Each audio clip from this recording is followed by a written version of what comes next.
Hey there, Mike Raab, Red Barn Real Estate. Thought we'd have a conversation about right-sizing your home. So this is something that occurs quite often for people that are my age, or generally speaking, above age 50. So what are we talking about here? Well, at that point in life, most people have finished raising their family or are approaching that point. And they're looking at the house that they live in and the needs that they had when they bought it versus the needs that they have right now.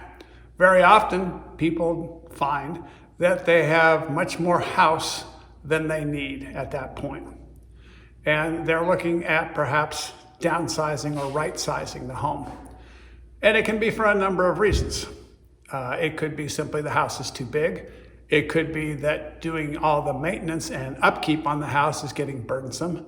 Or it could be that you are located on a large plot of land and the outside landscaping, etc., all of that combined is a little bit more than you want to handle at this point in your life. So these are all reasons people might want to consider. Another huge reason people look at this is at the time they bought their house, they bought a 2-story or more home. And the master is not on the main floor. And as you get mature, you start thinking about those things, and it would be much more of an ideal solution for long-term living if the main living areas were all on a single level. So these are all things that provoke people into thinking about perhaps downsizing or right-sizing their home. Other issues that are occurring could be dealing with family situations. Perhaps the family that you raised, some of the kids have grown and moved away, or you moved away and now you would like to be closer for the future. Another issue, depending on where you're located, even if you're staying in the same area, is how far are you away from your health providers?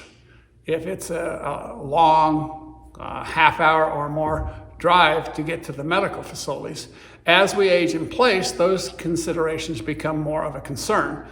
We spend more time visiting our healthcare providers than we want to. And if it's convenient, that all works better.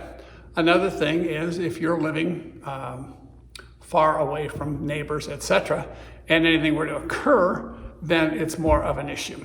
So sometimes you want to relocate into a suburban neighborhood, whereas before all you wanted to do was live out on your own acreage. So these are all valid reasons. In today's market, the large house that you have that you might consider selling is exactly what somebody else is looking for because of the issue with COVID, and they want to have that additional space for their telecommuting needs or that extra room to use as a workout room, yoga room, because they really can't or don't want to go to the gym and be in that public environment. So there are any number of reasons why people might want to right-size or downsize. As our income, we transition from earning an income to living on a more of a fixed retirement income, the ability to reduce our monthly living expenses becomes more important in our budgetary processes. So if you want to have a conversation about any of these issues, just give me a call, send me an email, and we'll chat about your particular situation. Thanks for watching, and I hope you found this information useful. Thanks. Bye-bye.